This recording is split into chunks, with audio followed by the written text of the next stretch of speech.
जोमेटो और इन सब के जो टी शर्ट्स हैं जो कि एक्चुअली में it's helping you market for the company, उसके पेमेंट्स भी ये खुद वर्कर से ही लेते हैं. My first article on the Hindu newspaper was the whims of a digital boss. तो उनसे मैंने पूछा, आई एम श्योर कि आपको इसके लिए एक्स्ट्रा पेमेंट मिल रही होगी ना, आप इतना भारी लाए. कह रहे सेम है, अगर मैं 1 बनाना लेके आता या मैं ये 10 किलो का सामान लाया हूँ आपके लिए, तो सेम चीज़ है. आपने कितने लोगों से बात की है और उस पर से कैसे ये डिसाइड हो सकता है कि ये सबके साथ ऐसा ही हो रहा है? हमारी जो स्टडी है जिसमें 10,000 से अधिक वर्कर्स का सैंपल साइज लिया गया है, ये विश्व में सबसे बड़ा सैंपल साइज है. तो डिस्काउंट का बर्डन ड्राइवर ले, लेकिन सर्ज का बेनिफिट ना मिले. तो डिलीवरी पर्सन जो है वो मात्र 10,000 रुपए कमा पा रहे हैं पूरे महीने में.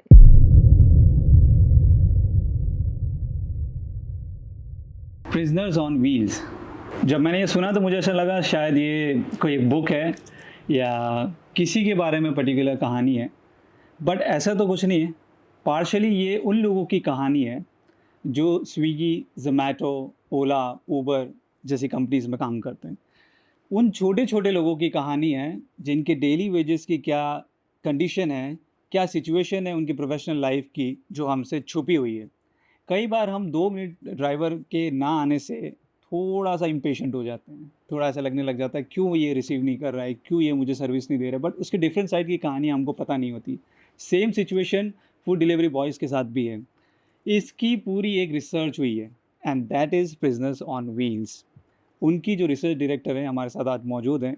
विदाउट एनी फर्दर अडू सीधा उनसे बात करते हैं और जानने की कोशिश करते हैं कि एक्चुअली ग्राउंड रियलिटी क्या है, किस तरीके की सिचुएशन से ये सारे वर्कर्स गुजर रहे हैं. So without any further to let's get started.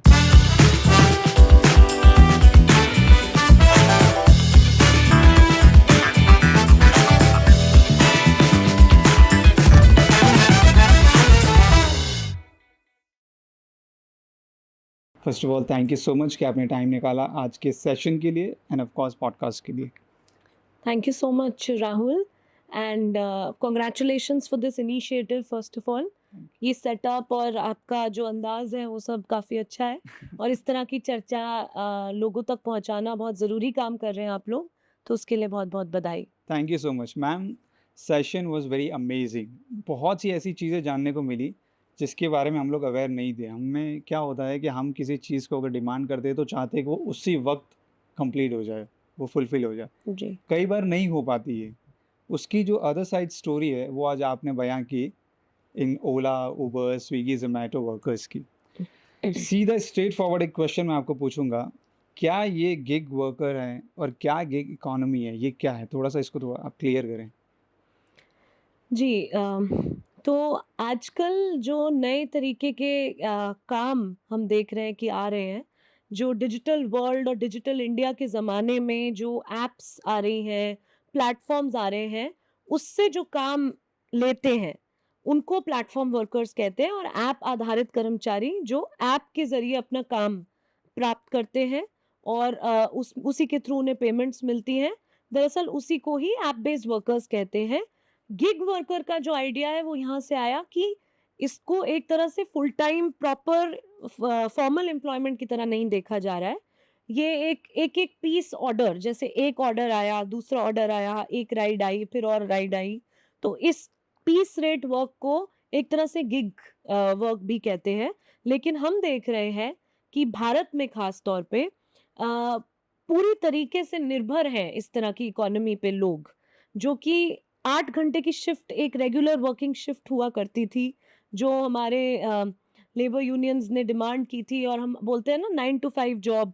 तो 8 घंटे की शिफ्ट बहुत बड़े-बड़े संघर्षों से प्राप्त की गई थी, और उसमें ओवर टाइम अगर आप काम करते हैं तो उसमें एक्स्ट्रा पेमेंट मिलता है. लेकिन हम यहाँ पे देख रहे हैं कि लोग 8 घंटे तो छोड़िए, 10 घंटे तो छोड़िए, 12, 14, इवन 16-16 घंटे काम कर रहे हैं, जिसमें उन्हें कोई ओवरटाइम की पेमेंट नहीं मिल रही है. इनफैक्ट जो मिल रहा है वो भी बिल्कुल कम से बदतर है.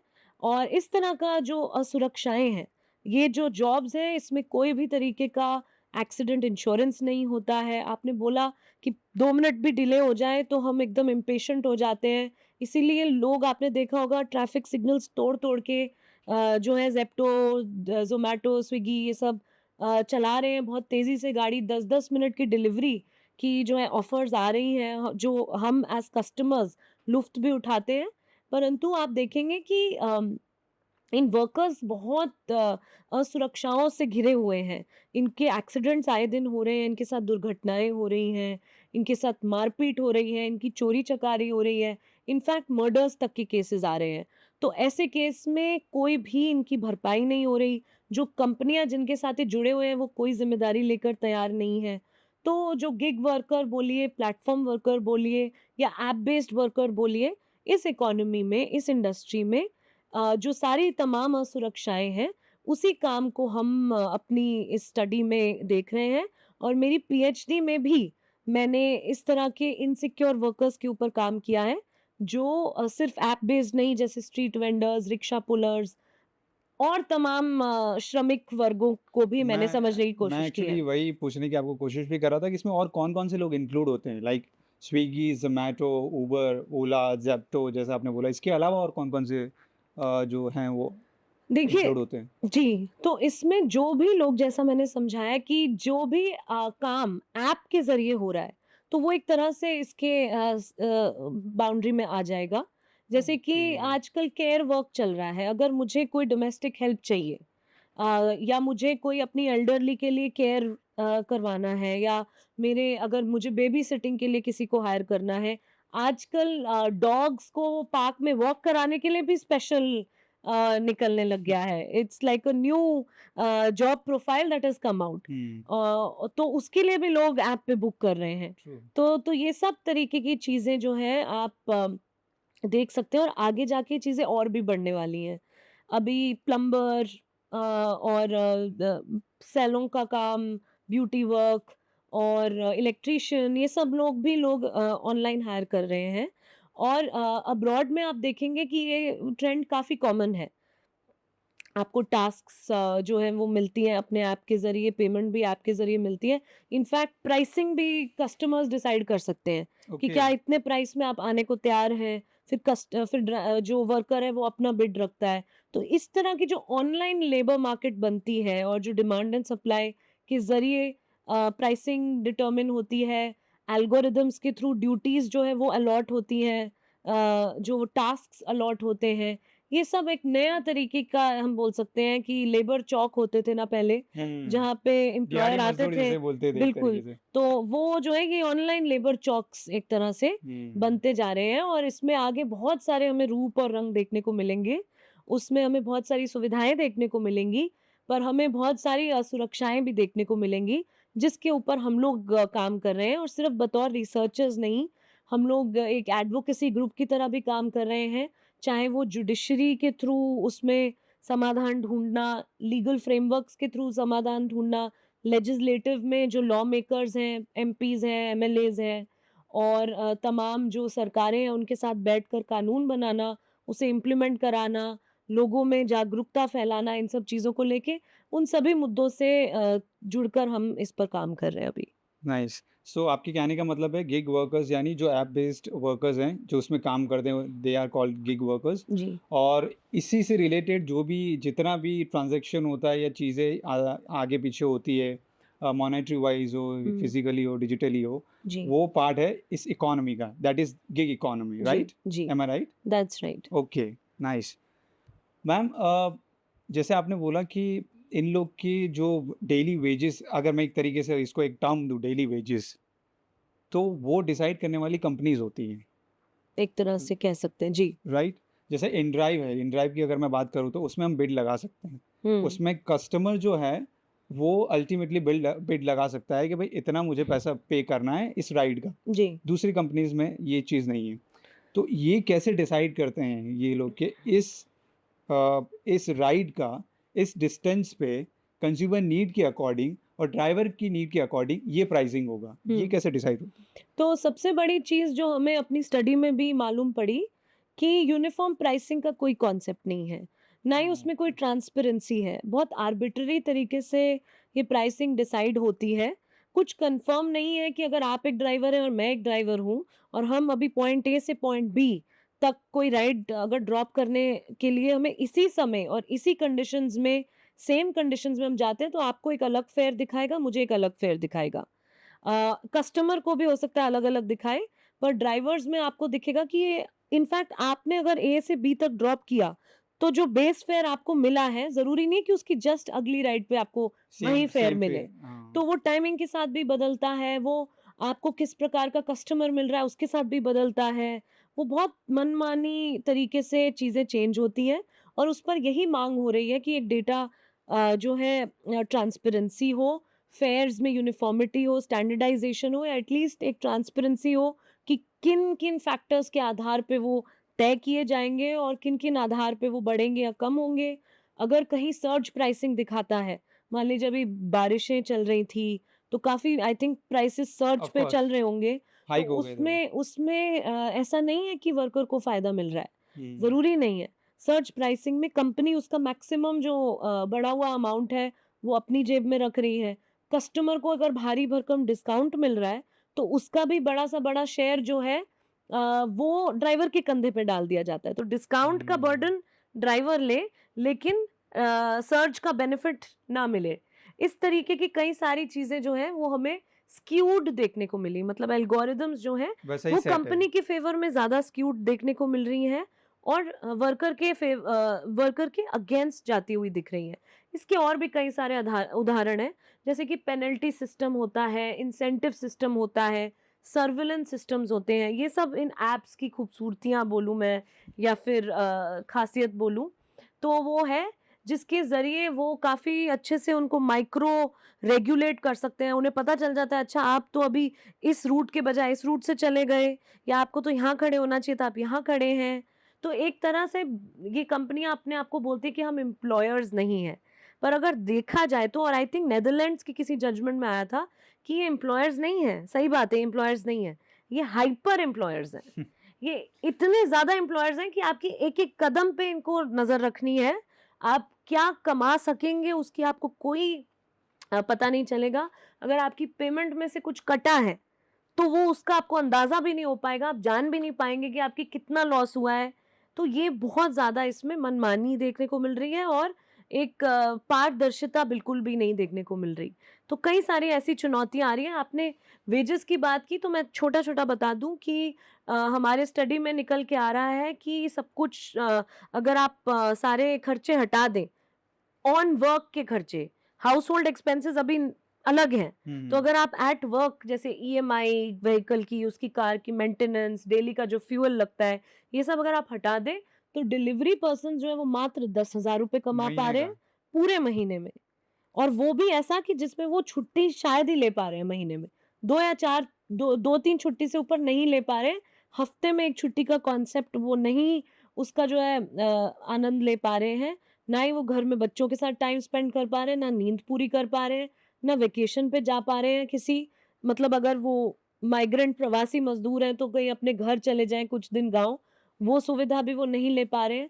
और कैब ड्राइवर्स की अगर मैं बात करूँ तो ऐसे ही कुछ 14-14 घंटे काम करने के बावजूद भी इतनी बड़ी इन्वेस्टमेंट गाड़ी की करके इतने बड़े-बड़े लोन्स पे फाइनेंस करा के ईएमआईज़ देते हुए के बावजूद भी 15,000 से ऊपर ये लोग नहीं कमा पा रहे हैं। इस तरह के हमें खुलासे देखने को मिल रहे हैं अभी और क्योंकि ये सैंपल साइज़ 10,000 से भी अधिक है, तो एक तरह से ये रिप्रेजेंटेटिव है और इसको कुछ हद तक कॉन्फिडेंस से बोला जा सकता है कि इसमें अभी जो करंट ट्रेंड्स चल रहे हैं, काफ़ी सच्चाई है। मैम ये आपने बिल्कुल सही बोला because I have seen in Mumbai also and other metropolitan city and tier 1, tier 2 cities कि जैसे बरसात ज़्यादा हो रही है। अगर आपने अभी देखा 5 कोई राइड बुक करना चाह रहे हैं, बरसात नहीं है, अगर वो 200 रुपीज़ दिखा रहा है और उसी वक़्त अगर बरसात होगी और 10 मिनट्स के आफ्टर 10 मिनट्स अगर आप वो राइड बुक कर रहे हैं, तो वो 250 हो जाएगा, 300 हो जाएगा। वो एकदम रेट स्पाइक करता है। That's true. सेकंड मैम ये आप बोल रहे हैं कि जितना भी एल्गोरिदम सेट है वो totally benefited to companies only but ये पूरी पूरी तरीके से कंप्लीटली राइट है बिकॉज इनिशियली तो जितने भी ड्राइवर्स थे उनको बहुत अच्छा बेनिफिट हुआ ही है जी। ऐसा सुनने में भी आया है और आपने भी बताया था जी, जी। तो ये कब से ग्रेजुअली डिक्रीज होना स्टार्ट हुआ है जब से उनको वेजेस अपने प्रॉपर नहीं मिलते हैं जी। पहले तो प्रॉपर वेजेस कुछ तय नहीं किए गए हैं। और हमारा मानना है कि जो इसमें एक कंपोनेंट है कि आप ज़्यादा काम कर रहे हैं तो आपको ज़्यादा पेमेंट मिले, हम वो चीज़ उसको हटाना नहीं चाहते। हम कह रहे हैं कि एक फ्लोर वेज होना चाहिए कि आप अगर 10 घंटे ऑनलाइन हैं, तो आप इतना तो अपनी जेब में लेकर घर जा पाएँ। चाहे आपकी गलती नहीं, आपको राइड मिल रही है, नहीं मिल रही है, कितनी मिल रही है, कितना आपने डिस्काउंट दे दिया है, वो ड्राइवर की हेडेक नहीं है, वो सुबह से शाम रात तक घर काम पे निकले हैं, तो उन्हें एक फ्लोर वेज मिलनी चाहिए और उसका एक वेरिएबल कंपोनेंट भी डाल सकते हैं, जिसमें जो इंसेंटिव वाला बात है कि आप ज़्यादा काम कर रहे हैं, ज़्यादा मेहनत कर रहे हैं, ज़्यादा लंबी राइड्स ले रहे हैं, तो फिर आपको जो है उसके आधार पे एक्स्ट्रा भी चीज़ें मिले। तो एक तो इस तरह की माँग हम रख रहे हैं और वो मिनिमम वेज के इक्विवेलेंट तो बनना ही चाहिए, ताकि जो तय की गई है मिनिमम वेज, वो इसी चीज़ों को सोच के की गई है कि किसी को खान-पान घर का चलाने के लिए खर्चा हो। कितना चाहिए, उस हिसाब से चीज़ होनी चाहिए। कई सारे एविडेंसेस हमें देखने को मिल रहे हैं कि वो ज़्यादातर स्क्यूड कंपनी की तरफ देखने को मिलता है। और आपने पूछा कब से ट्रेंड जो है डि पकड़ में आ रहा है, और ये ट्रेंड मैं आपको बताऊँ तो शुरू से ही इसकी टेंडेंसी रहती है।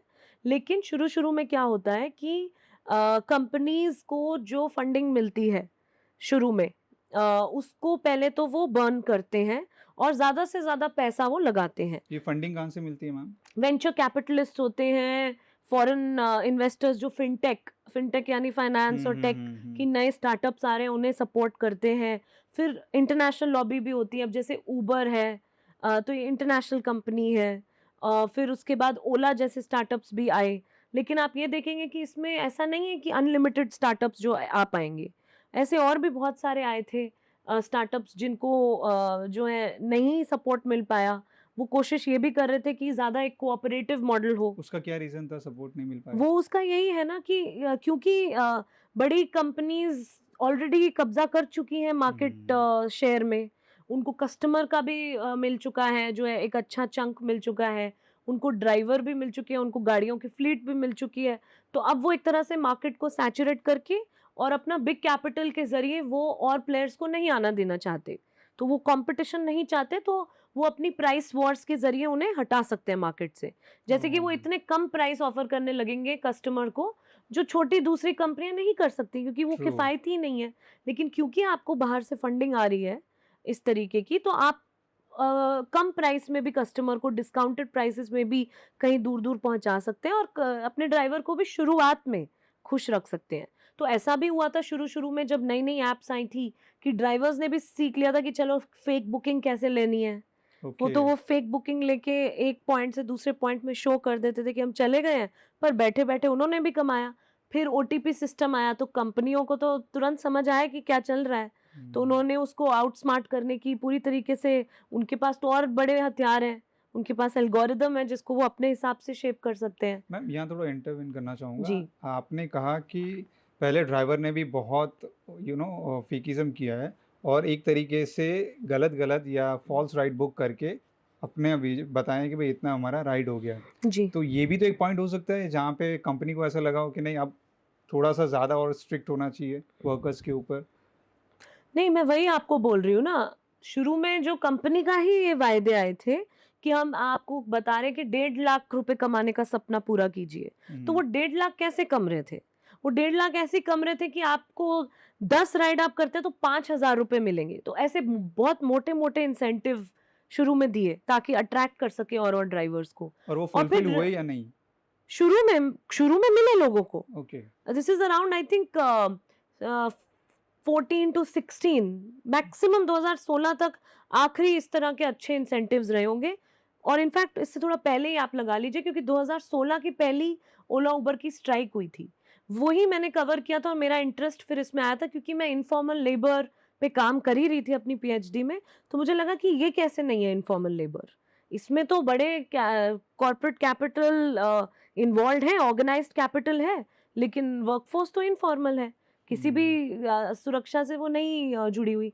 तो वहाँ पे जो है लोगों ने स्ट्राइक करना स्टार्ट किया कि इंसेंटिव खत्म हो गए हैं, इंसेंटिव सिस्टम अगर लगा रहे हैं तो 9 राइड मिल रही हैं, 10वीं नहीं मिल रही है, तब से चल रहा है।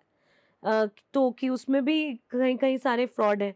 और आपने जो बात बोली कि कुछ वर्कर्स ने ये चीज़ें की और वो पकड़े भी गए, उनकी आईडी भी ब्लॉक हुई, तो उन्हें पनिशमेंट भी मिला, बट दैट डज़न्ट मीन कि आप सारे ऐसे हैं। ओवरऑल जो है इंडस्ट्री के वेजेस को इतना डिप्रेस कर दें और फिर उनकी कंडीशंस को इतना वर्स्ट कर दें, और फिर अगर किसी के साथ दुर्घटना होती है तो उसका डेटा ही डिलीट कर दें।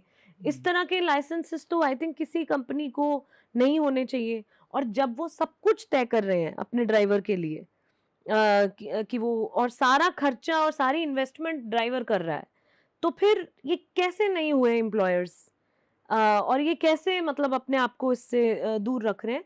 तो ये सारी चीज़ें, इनफैक्ट ज़ोमैटो और इन सब की जो टी-शर्ट्स हैं, जो कि एक्चुअली में it's helping you market for the company, true. उसके पेमेंट्स भी ये खुद वर्कर से ही लेते हैं। तो अच्छा, इसमें भी इतना आई मतलब मीन मतलब जो टी-शर्ट वो लोग पहनते हैं टी-शर्ट, और सर्दियों में स्वेट शर्ट, और बारिशों में रेन कोट, और इवन वो बॉक्स जिसमें वो खाना लेके आ रहे हैं, this is not the basic equipment that they are getting from the company, they are अच्छा, पेइंग फॉर इट। तो इस तरह की भी चीज़ है कि आप समझ सकते हैं कि किस तरीके से वो सब कुछ जो है अपने सारे कॉस्ट्स को आउटसोर्स कवर कर कर रहे दे हैं। रहे हैं, और जितने भी बेनिफिट्स हैं वो अपनी तरफ खींचने का प्रयास कर रहे हैं। मैम आपने सेशन में कहा कि government should involve in this, but government का तो काम है कि बिजनेस बॉडी बना के उनको एक स्ट्रक्चर दे के सपोर्ट करना बैक एंड में। फ्रंट में आके गवर्नमेंट कभी भी किस तरीके से काम नहीं करती है, ना ही बिजनेसेस के, जहाँ तक मुझे जितना नॉलेज है।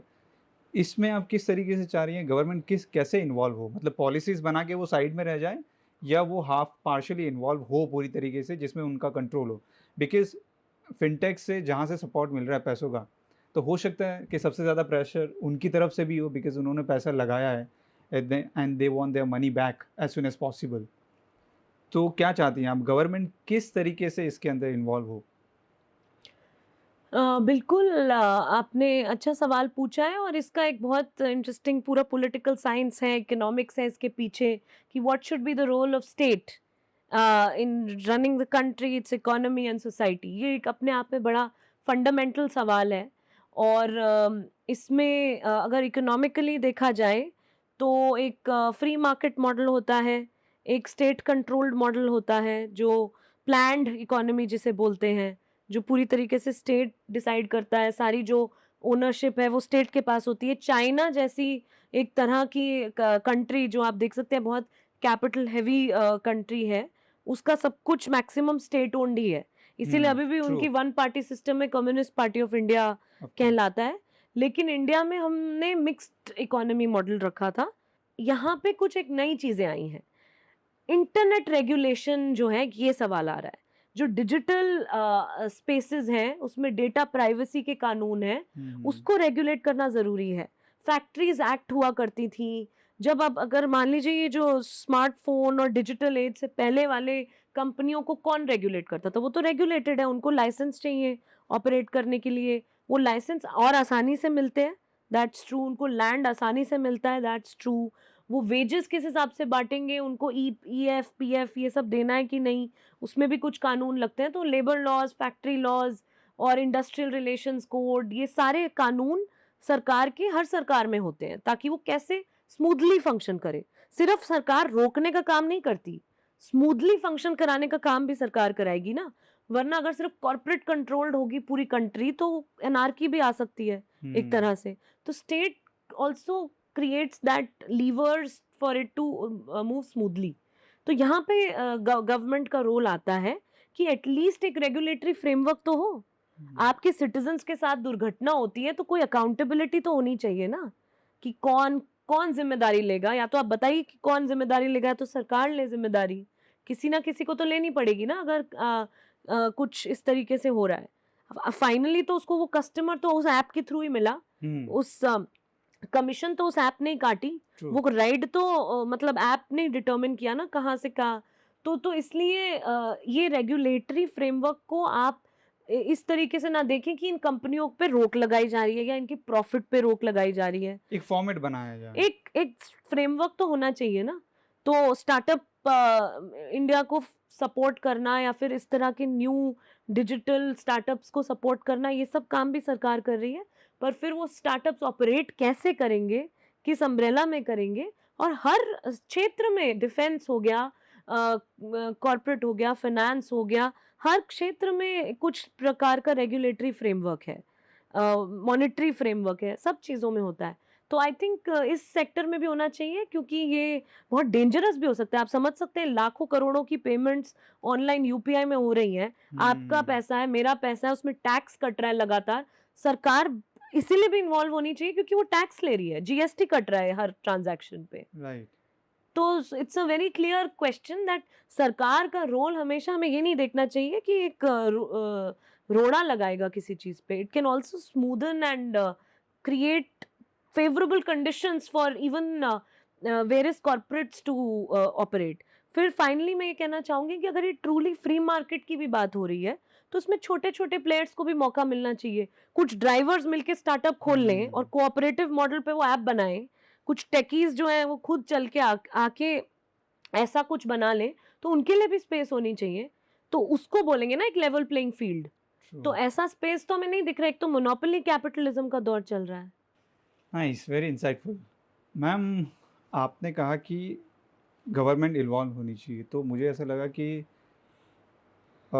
एक फॉर्मेट बनाएं गवर्नमेंट, या ये लोग ही फॉर्मेट बनाएं और गवर्नमेंट उसको सिर्फ इंस्पेक्ट करे कि एग्जैक्टली क्या चीज़ें हो रही है टाइम टू टाइम। कुछ ऐसा ही जैसा ओटीटी में हो रहा है।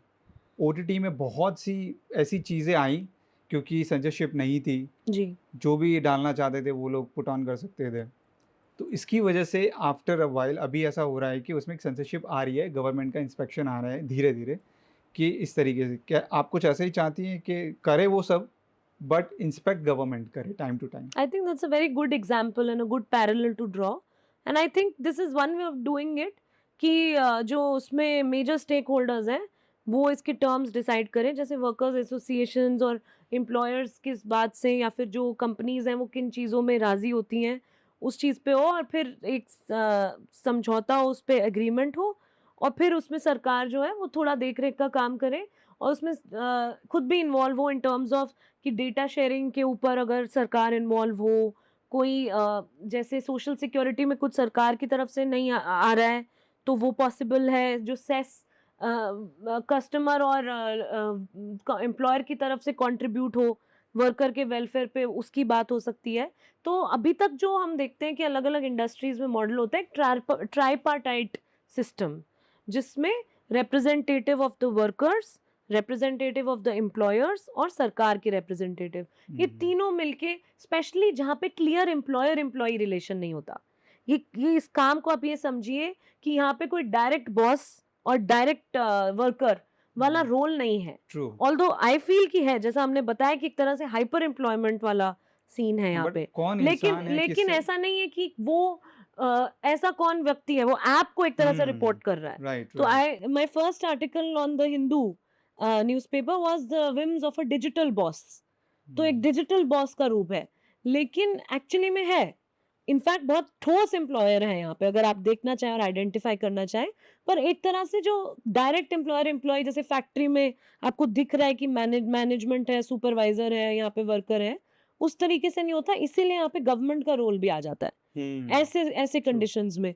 तो जैसे डोमेस्टिक वर्कर्स होते हैं, स्ट्रीट वेंडर्स होते हैं, कंस्ट्रक्शन वर्कर्स होते हैं, उसमें ठेका जहाँ पे कॉन्ट्रैक्चुअलाइजेशन होती है, ऐसे केसेस में भी ट्राइपार्टाइट मॉडल को यूज किया जाता है और इसमें ऐसा कुछ निकाला जाता है जिसमें सभी को कुछ न कुछ फायदा हो और कम से कम चीजें लोगों को लॉस में देखनी पड़े। आपने कहा कि कोई भी इंडिविजुअल भी इस मार्केट में आए, अपना बिजनेस ग्रो करे जी। और एक फॉर्मेट से काम करे, उसका एक एग्जाम्पशन होना चाहिए, उसकी एक छूट होनी चाहिए। बट मैम, कोई भी एक कंपनी चलाने की एक बहुत बड़ा पैसा लगता है, बहुत ज़्यादा एम्प्लॉयर्स लगते हैं, एक एडुकेशन लगता है, एक पूरा सिस्टम लगता है उसको बनाने के लिए। डू यू रियली थिंक कि इस तरीके के लोग इस पूरी चीज़ को बनाने में और उसको चलाने में केपेबल हैं? क्यों नहीं, आज ही हम बात कर रहे थे जब मैंने आपको अपने ही डेटा में से बताया कि पढ़े लिखे लोग, स्किल्ड लोग गिग वर्क में आ रहे हैं क्योंकि उनके पास कोई एम्प्लॉयमेंट अपॉर्चुनिटीज ही नहीं है। और अगर सरकार नहीं क्रिएट कर पा रही है ऐसी अपॉर्चुनिटीज, या फिर कॉर्पोरेट सेक्टर, प्राइवेट सेक्टर भी नहीं क्रिएट कर पा रहा है, तो फिर ऐसी इन्वायरमेंट तो क्रिएट की जा सकती है जहाँ पे वो खुद कुछ चीजें कर सके, जो कि पकोड़ा बेचना और समोसा बेचना या चाय बेचने से थोड़ा सा और भी हो।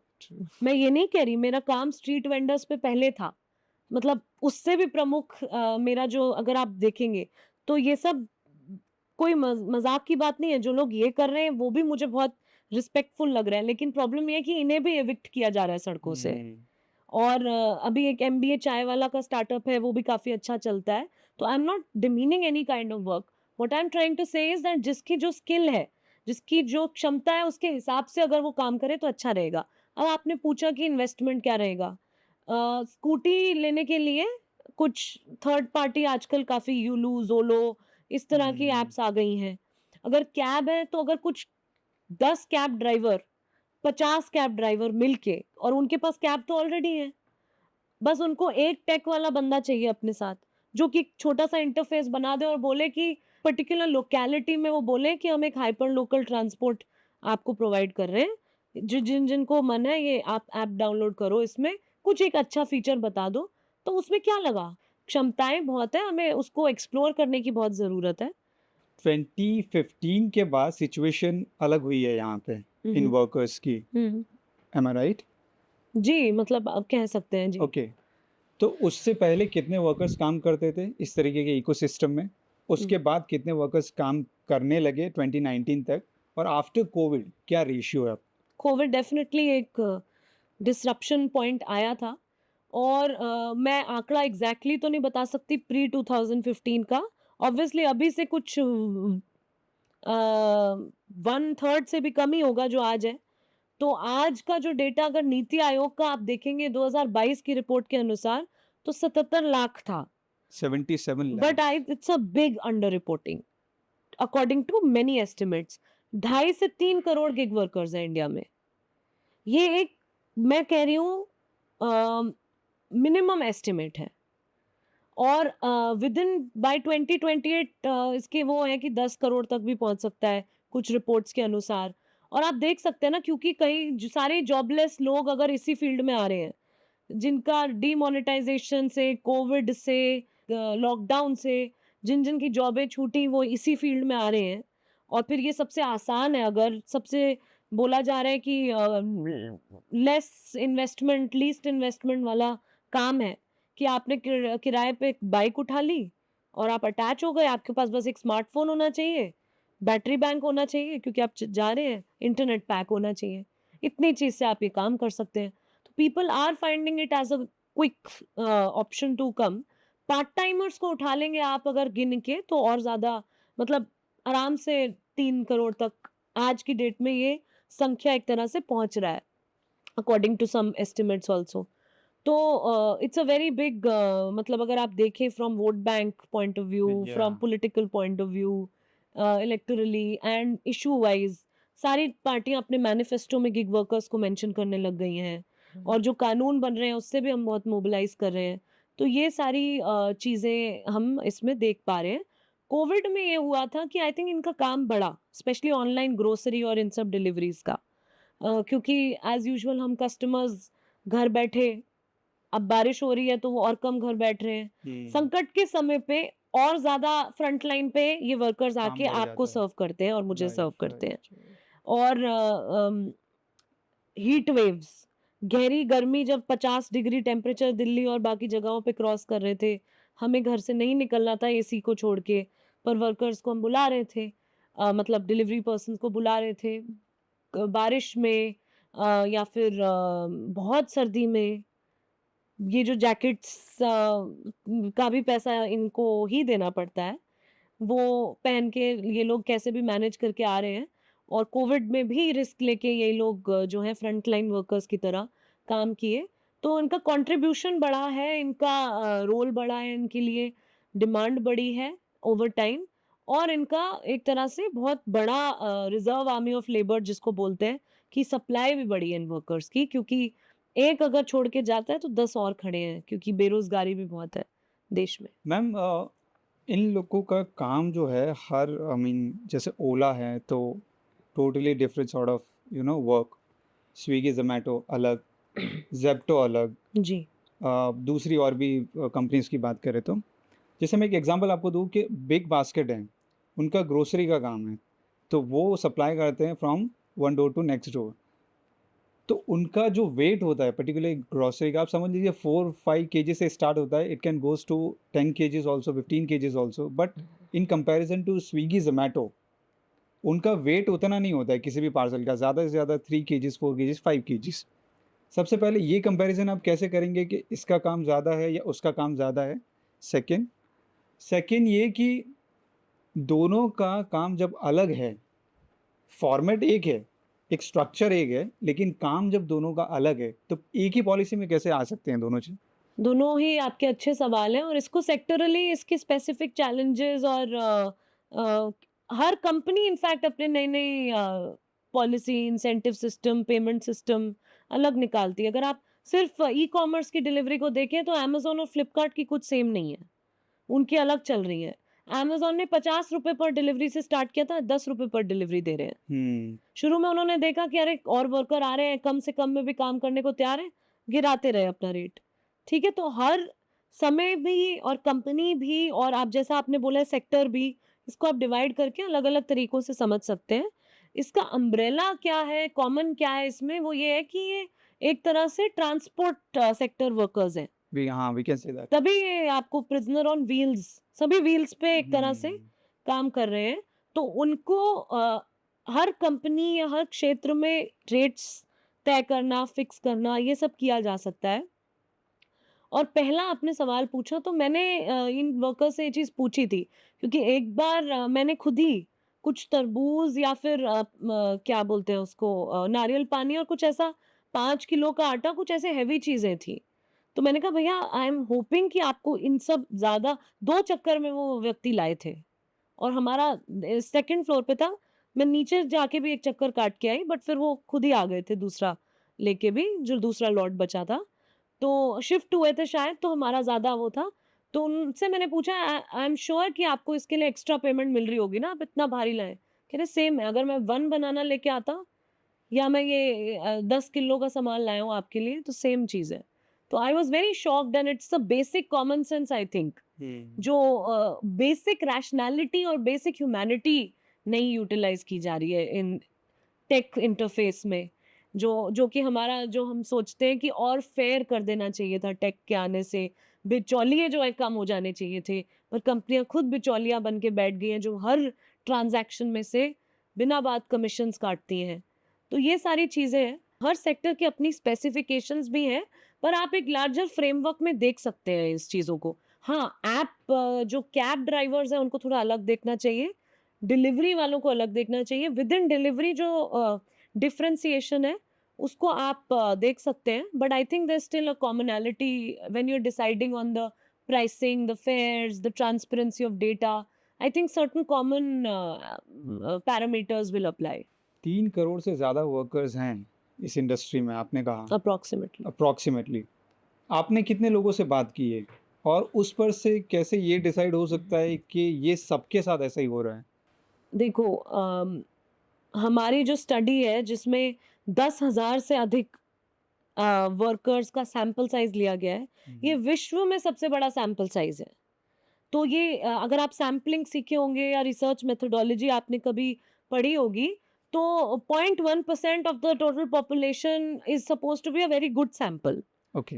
रिप्रेजेंटेशन क्योंकि हम इलेक्शंस का भी सर्वेस करते हैं, तो वी अंडरस्टैंड दैट। तो सैंपलिंग की आप बात कर रहे थे, तो मुझे लगता है कि बहुत एविडेंस है, बहुत ज़्यादा एविडेंस है। आप न्यूज़पेपर आर्टिकल्स देख लीजिए, आप प्राइमरी डेटा देख लीजिए जो निकल के आ रहा है, सेकेंडरी डेटा देख लीजिए और वर्ल्ड का डेटा देख लीजिए।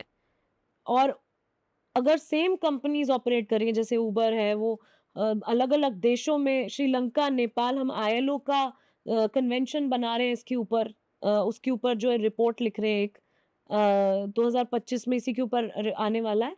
तो तमाम देशों के यूनियंस के साथ जुड़ के हम ये काम कर रहे हैं। सभी के अनुभव सेम कैसे हो रहे हैं? कौन-कौन सी और कंट्रीज़ हैं मैम जिसके? इसमें जो अभी हमने हैदराबाद की मीटिंग की उसमें श्रीलंका, नेपाल, बांग्लादेश में समस्या चल रही है तो उनके लोग नहीं आ पाए तो वो साउथ एशिया की मीटिंग थी। सब सहारन अफ्रीका और लैटिन अमेरिका के देश भी इसमें अभी साउथ ईस्ट एशिया के देश, इसमें भी हम जुड़ के जो है कुछ काम कर रहे हैं और सब जगह की रिपोर्ट्स को कंपाइल करके आईएलओ को अपना रिकमेंडेशंस भी भेजने वाले हैं। वहाँ पे भी तो सेम सेम हो रहा है। जैसे इंडोनेशिया में ग्रैब करके आ रही है कंपनी, जैसे यहाँ पे स्विगी है तो नाम बदल सकते हैं। जो जैसे उबर जैसा तो प्लेयर हर देश में पाया जाएगा, पर फिर उनके साथ-साथ एक पिकमी करके है इधर श्रीलंका में, हुँ, जैसे ओला यहाँ पे है, तो नाम बदलेंगे, ओके। लेकिन उनकी हरकतें आपको सेम दिखेंगी क्योंकि वो लॉजिक ऑफ प्लेटफ़ॉर्म कैपिटलिज़्म बोलते हैं बाय द वे इसको।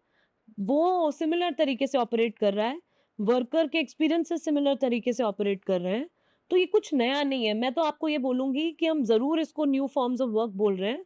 जो फैक्ट्री का मज़दूर होता था, उसको असेंबली लाइन प्रोडक्शन पे लगा देते थे। हुँ, क्लॉक वर्क होता था, टेलरिज़्म का कॉन्सेप्ट की स्पीड बढ़ा दी और माइक्रो लेवल्स पे उसको तोड़ के रख दिया, डीस्किलिंग किया और ज़्यादा से ज़्यादा और काम ज़्यादा करें। से ज़्यादा काम निकाला, तो 10 मिनट डिलीवरी में आपको और क्या दिख रहा है? हुँ। यहाँ तो आपने और ज़्यादा माइक्रो क्लॉक वर्क लगा दिया। इधर पूरा टाइमर आ जाता है वो 10 मिनट का। एक्चुअली ये कॉन्सेप्ट भी मुझे समझ में नहीं आया जब इनिशियली ये निकला, जैसे हाफ एन आवर में आप पिज़्ज़ा ले लीजिए, अगर नहीं आया तो आपको वो फ्री मिलेगा। 10 मिनट डिलीवरी जो आप अभी बोल रही हैं, कैसे पॉसिबल है? एक डिस्टेंस को कवर करने में अगर 20 से 30 मिनट्स लगता है, 10 मिनट्स में कैसे डिलीवरी हो नहीं, सकती नहीं, वो तो उन्होंने इतना ज़्यादा उसकी डिस्ट्रीब्यूशन की रीच बढ़ा दी है कि हर छोटे से छोटे ब्लॉक में एक इंस्टामार्ट का जैसे मैं आपको दिल्ली और ऐसे मेट्रो सिटीज़ का बता रही हूँ, तो इंस्टामार्ट का वो स्टोर रख दिया। तो लोकल स्टोर्स बहुत नज़दीक कर दिए हैं। तो ऐसा नहीं है कि उनको 20 मिनट की चीज़ या 30 मिनट का डिस्टेंस 10 मिनट में करना है, पर फिर भी आप सामान कलेक्ट कर रहे हो, फिर आपको ढूँढनी है जगह। ज़रूरी थोड़ा है कि आप 3rd फ्लोर पे 9वें मिनट पे पहुँच ही जाओ। Hmm, still there should be some room to breathe. तो एंड आई थिंक ये कस्टमर्स के अंदर भी एक थोड़ी-सी गंदी आदत डाली जा रही है कि आपको तुरंत सोचते ही मिल जाए चीज़। आई कैन अंडरस्टैंड, मतलब भूख भी एक ऐसी चीज़ होती है कि आपको लगता है कि I want it very soon, और 30 मिनट का फिर भी I think is manageable, but this 10 minute is beyond comprehension. And I think for medicines और समथिंग एक्सट्रीमली अल्ट्रा इमरजेंसी के केस में होना चाहिए बस ये 10 मिनट का, according to me. Last but not the least, जाते-जाते इस पॉडकास्ट को वाइंड अप करना है। 2 क्वेश्चन है मेरे। हू इज़ आकृति Bhatia apart from all this things? क्या पर्सनल लाइफ के लिए टाइम मिलता है या नहीं मिलता है, या totally you are inclined toward this only? और आपके अकॉर्डिंग इस सारे प्रॉब्लम का सॉल्यूशन क्या होना चाहिए, पॉलिसी क्या होनी चाहिए? Last 2 questions. लास्ट वाला पहले बोल देती हूँ क्योंकि वो रिलेटेड है। इसके ऊपर हमने काफ़ी चर्चा की कि एक रेगुलेटरी फ्रेमवर्क होना चाहिए और सारे लेबर के ऊपर होना चाहिए कि मिनिमम वेजेस लागू हो जाएँ, बेसिक सोशल सिक्योरिटी सब वर्कर्स को मिलनी चाहिए। बाहर देशों में तो अगर आप बेरोज़गारी भत्ता भी देते हैं कि आप घर हुँ, खाली बैठे हैं, तब भी आपको इतना रुपए मिलेंगे। आपका हेल्थ और एजुकेशन जो है वो स्पॉन्सर्ड होता है, पब्लिक ट्रांसपोर्ट स्पॉन्सर्ड होता है। इसीलिए लोगों का जो एचडीआई है वो बहुत हाई है। इसीलिए मुझे लगता है कि हम अभी अपने आप को डेवलप्ड कंट्रीज और सुपर पावर बनने से ना सोचे तो बेहतर है, क्योंकि हमारे देश में गरीबी, हंगर, माल न्यूट्रिशन, इस तरह की तमाम दिक्कतें बहुत ज़्यादा हैं।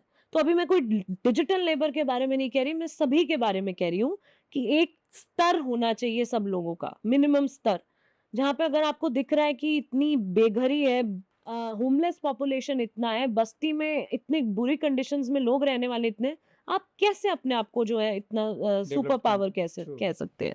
ये एक बेसिक थॉट कैसे लोगों में नहीं आता, वो मुझे ताज्जुब होता है कि we are not able to imagine workers hostels and accommodation and basic facilities, और उनको मतलब इतनी स्टडीज निकल के आ रही है कि लोग 3 वक्त का खाना खाने को अफोर्ड ही नहीं कर पा रहे। अभी रिसेंट स्टडीज है, मैं आपको कोट कर सकती हूँ। तो ये सबसे फंडामेंटल चीज़ें हैं और इसके लिए सरकार को भी आना पड़ेगा आगे, सभी को आना पड़ेगा और प्राइवेट सेक्टर सबको मिल के चीज़ें करनी पड़ेंगी। तो एक basic level of social dignity होनी चाहिए और हर वर्क में वो रिफ्लेक्ट करनी चाहिए, और जो लोग इतने 16 घंटे काम कर रहे हैं उनको तो आप दोगे ही ना कुछ। So that true, is a true. Basic kind of a thing that we would like to orient the thought process of social policy. Coming to my question, like about me, yes, I'm very passionate about these things and मतलब SRCC से पढ़ने के बावजूद भी जब corporate sector में job लग रही थी, अर्नस्ट एंड यंग, गूगल और तमाम डॉइश बैंक से ऑफर था, पर इन्वेस्टमेंट बैंकर बन के मुझे लगा कि किसी एक प्राइवेट बैंक का मुनाफा करने के बजाय पूरे सोसाइटी और समाज और देश में कुछ अगर बेहतर करा जाए, तो वो ज़्यादा मुझे लग रहा था कि ज़्यादा मीनिंगफुल होगा मेरे लिए। और इसीलिए मेरे लिए काफ़ी पैशनेट चीज़ है और मुझे इसके थ्रू ट्रैवल करने का भी मौका मिलता है। I think I love travelling a lot and वहाँ पे भी एक तरह से हम लोगों को उनकी दिक्कतों को, उनके कल्चर्स को और उनकी तमाम चीज़ों को समझने का प्रयास करते हैं। और अपनी हमारी पैगाम की टीम है वो बहुत डायनामिक है, पैशनेट है, लाइक माइंडेड है।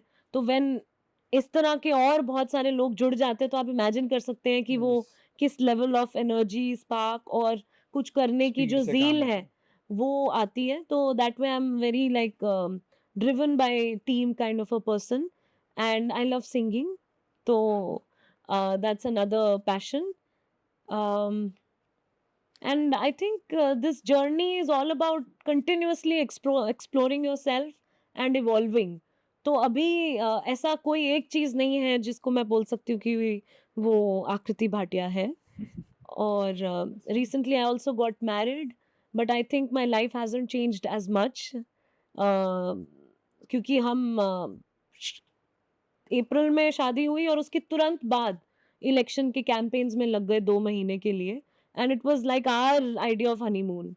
So so yes, it's little crazy, but then we enjoy this kind of life. Nice. This is It's a something scholar activist life.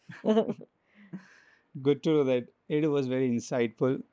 एक डिफरेंट साइड ऑफ स्टोरी जानने को मिली कि जो हमें दिख रहा है वो तो है, ये जो नहीं दिख रहा है वो आपने बताया। Thank you so much for that. और on behalf of ITM SLS Baroda university, मैं आपको ये रिक्वेस्ट भी करूँगा कि हमारी तरफ से अगर हम कुछ कर पाएँ यहाँ से, जैसा कि भी आपने कहा that the studio is very good, we can use it, you are most welcome for that. And apart from that, अगर आपको ऐसा लगे कि इस तरीके से ITM SLS Baroda university can support this initiative, please tell us. देखो मेरी नज़रें इस स्टूडियो पे भी है और इस कैंपस कनेक्ट की टीम पे भी है। तो अब आप एक तरह से पैगाम से जुड़ जाइए और साथ में अच्छा काम करते हैं। So Completely our pleasure, ma'am. बिल्कुल, let's all help each other to kind of make important voices heard ma'am ये रैपिड फायर राउंड है, आपको with in a second answer करना within होगा। a second. यस। आप तो 10 मिनट डिलीवरी से भी भारी पड़ गए। इसकी नई पॉलिसी लाएंगे मैम कुछ और। And shall we start? Yeah, alright, which offers more stability for workers, gig economy या traditional employment? I think formal employment. I would use the word formal employment. Okay, should gig workers be classified as employees और independent contractors? Employees. Okay. Minimum wage regulation or incentive based pay, which is more beneficial for gig workers? I think more important is the minimum floor wage. Health insurance or paid leave, which should be prioritized for platform workers? Both. Flexible working hours or fixed shift, which model leads to better work-life balance for gig workers? Fixed shift will give more work-life balance, but flexible work can give additional benefits Okay. if it's truly flexible. Government intervention or company-led initiatives, which is more effective in ensuring fair labor conditions? It has to be government intervention because company will always operate in its own favor and for its maximizing its profitability. Universal social security for all or specialized schemes for gig workers, what should be? I think I would go with the first one because that will cover even the gig Universal workers. social Yeah. schemes. Okay, thank you so much, ma'am. It was nice conversation with you. You did a good hard work preparing all these questions as well. Thank So, you yeah. so much. Thank you so Very much. good efforts from your end. Great. Thank you. From Thank your you so team much. and yourself. We would love to talk to you once again. जब कभी भी ऐसा लगे आपको कि नहीं this is the time we should talk, कि कुछ नया और आया है इसके बारे में, you can contact us and definitely we'll approach you for once again for one more podcast कि जहाँ पर आए और हम इस तरीके से खुल के बात करें। Sure, anytime. Thank you so much, miss.